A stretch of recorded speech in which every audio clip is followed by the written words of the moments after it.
Dhe ka ndodhur pa plotësuar të gjitha kushtet, pa pasur faktikisht infrastrukturë të duhur dhe kapacitete, por me qenë se ka filluar një gjë e tillë edhe të implementohet, si do të ndikojë në anën tjetër në sektorin energjetik? Mund të kenë ndonjë pasojë? Edhe një pak më qartë pyetja i lutem. Thatë që ka filluar liberalizimi i tregut, por pa u plotësuar kushtet. Por në një pikë të tillë ku jemi, do të ketë ndonjë pasojë sa i përket komplet tregut të energjisë në Kosovë? Me thënë të drejtën, ne nuk qëndrojmë në një situatë të mirë energjetike. Kjo nuk është e tanishme, kjo është e trashëguar që shumë vite, por faktikisht edhe trendi i rritjes së kapaciteteve nuk është në ato nivelet që duhet të jetë, pra nuk është në nivelet e kënaqshme, edhe pse ka lëvizjen këtë kuptimin e ankandit të disa kapacitete me energji elektrike, solare, të erës dhe burime të tjera të ripërteshme, por qëndrueshmëria energjetike ose kapacitetet bazë faktikisht ende janë të luhatshme, edhe pse i kemi kapacitete termike të cilat e mbulojnë bazën energjetike të furnizimit me energji elektrike. Faktikisht ato kanë një kohë të gjatë të punës së oprimit të tyre dhe rentabiliteti pra është në rënje. Nuk ka diskutim këtë punë, edhe kjo ndikon edhe atë qëndrueshmërinë energjetike, po megjithatë edhe trendi pra i burimeve të tjera energjetike të cilat i parashet strategjia energjetike e Kosovës, pra është duke ecur me, po them kështu, deri diku nuk është në ato hapat e kënaqshëm. Kështu që kjo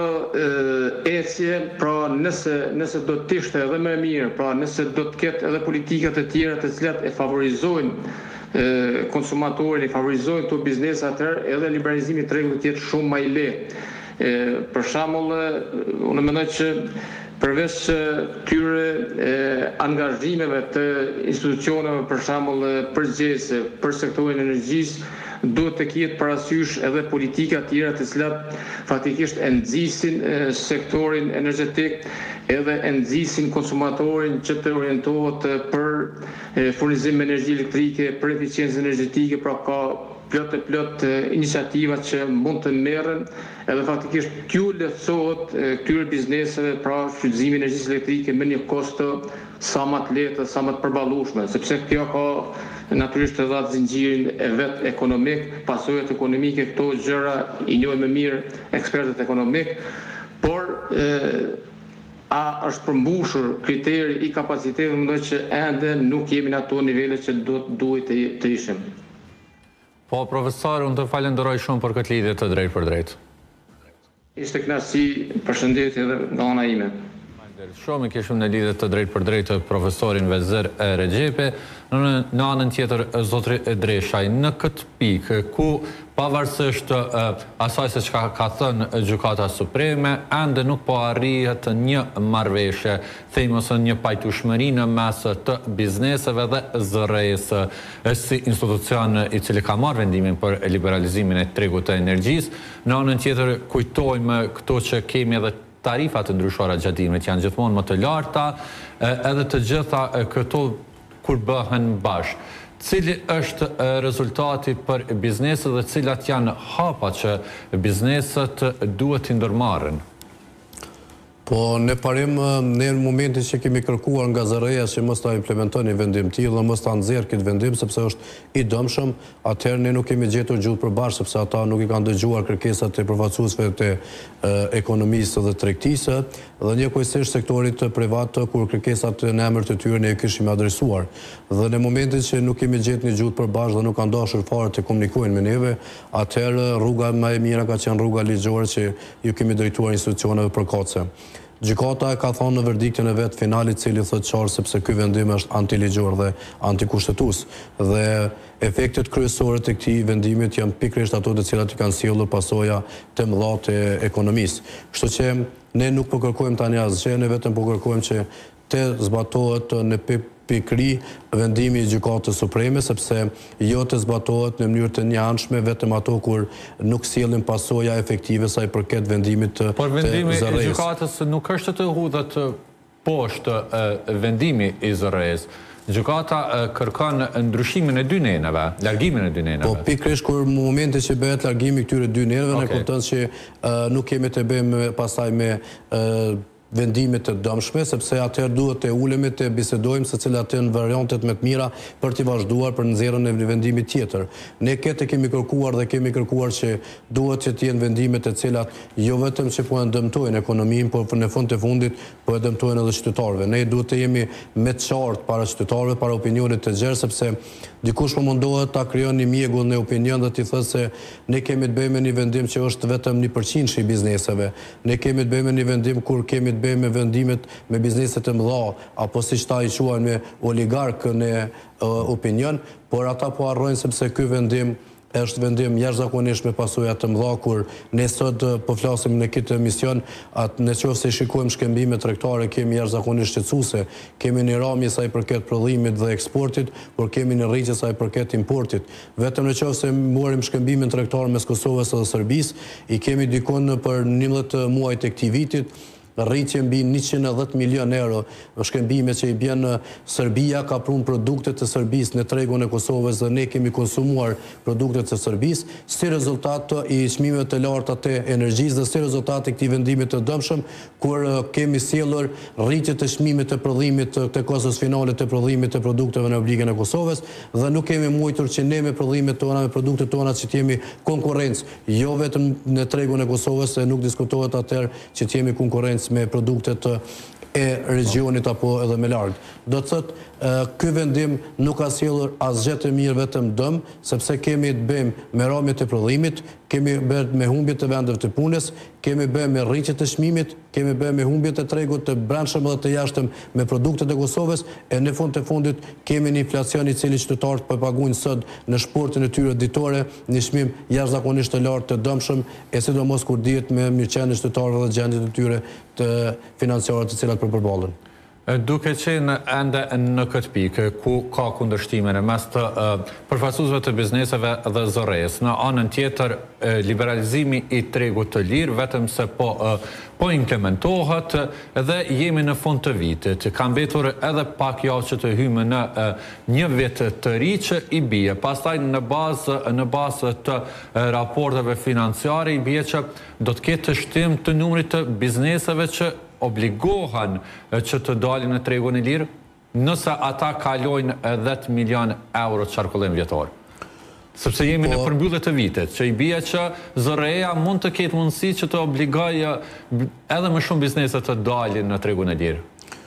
Por nëse kushtrim me analizojmë vetë faktin e gjendjes të cilën po gjendemi dhe nëse bëjmë një analizë edhe për investimeve të brendshëm që po dalin jashtë vendit, atëherë ne mund të themi me shqetësim jashtëzakonisht madh, sepse nuk kemi pasur më bizneset e cilat do ta kalojnë shumë në 10 milion në qarkullim, sepse bizneset nuk po shohin Kosovën si vend të përshtatshëm për të bërë biznes. Dhe po pikërisht ky vendim tani i detyron edhe bizneset që t'i themelojnë edhe disa kompani tjera, se qarkullimi tyre mos lejohet që shkon mbi vlerën 9 milion euro, por të rrinë vlerën e të cilën është përfuni kriteret të cilë këta po mundohen që ta lejojnë prapë me vendimin e tillë. Dhe njëkohësisht unë edhe kom potencuar dhe me edhe sot po e potencoj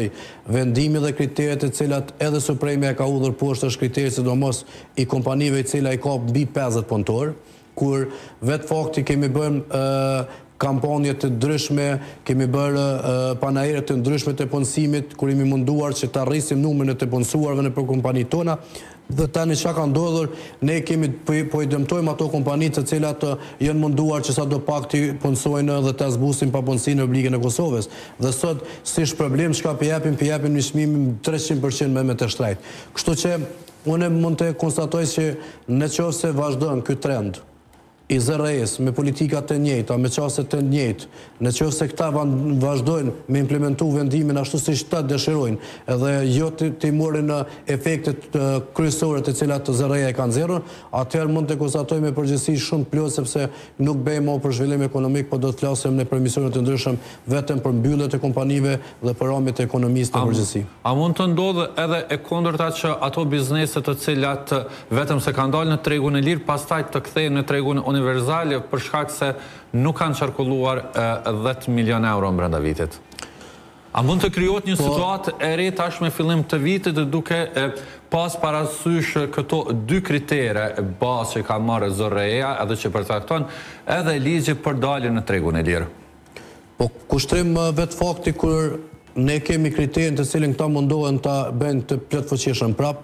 kur një kompani duhet i ketë me kriter mbi 50 punëtor të punësuar, kalon me njëherë me automatik në pjesën e tregut të lirë të energjisë, atëherë kjo i bjen se kompanitë tona duhet të analizojnë se a kanë llogaritë mbajnë 57 punëtor apo 54 punëtor, apo duhet të lirojnë ata punëtor dhe të binë në numrin 50 punëtor. Do të thotë kjo është shqetësuese, sepse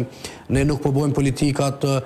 të cilat do të favorizojnë edhe punësimin, do të favorizojnë prodhimin, por ne jemi duke bërë politika që bizneset ta shohin në interesin e tyre se a kanë llogaritë të arrisin numrin e punëtorëve apo duhet ta zvogëlojnë numrin e punëtorëve, a kanë llogaritë të bëjnë qarkullimin apo duhet ta ndalin qarkullimin, sepse ne tash kemi shembullin konkret që është e kompetencuar edhe më herët vazhdimisht. Janë dy kompani të njëjta të cilat prodhojnë të njëjtin lënd. Njëra është në tregun e lirë sepse ka 57 punëtorë dhe tjetra është në tregun e rregullt e cila e ka 48 punëtorë. Dhe atëherë shtrohet pyetja, të dyjat prodhojnë të njëjtin produkt, a mund të jenë të barabartë ato në tregun e lirë?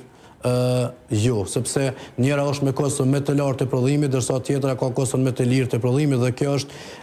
antiligjore dhe kjo është antikushtetuese, sepse ne nuk pëllojmë një treg të lirë të liberalizimit, por ne jemi duke bërë një ndarje selektive, edhe ajo ndarje selektive po e pasoja pastaj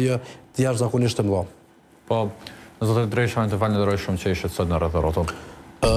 Falemderoj nga ona juve që jep një hapësirë zakonisht shumë promovimit të sektorit privat, por vërtet është gjendja shqetësuese dhe i bëj apel për fat keq që jemi në zgjedhje dhe nuk dua të japim mesazhe politike që ndikon në fushata zgjedhore, por dua që të lutem që mbas zgjedhjeve të 28 dhjetorit të çdo qeveri e cila vjen, apo kjo që është apo qeveritë të tjera që cilat vinë, ta kenë qartë e mirë, sepse ka nevojë të kemë program kryesor ekonominë e mbi gjitha prodhuesit vendor, sepse është një gjendje jashtëzakonisht e rëndë për të bërë biznes publike në Kosovës, e mos të anashkalojmë legjislacionin dhe politikat fiskale që ka nevojë rrëpsisht reforma rëndësore. Po, faleminderit shumë. Kemi arritur kështu në fund të pjesës së parë, shkëputemi për pak minuta marketing.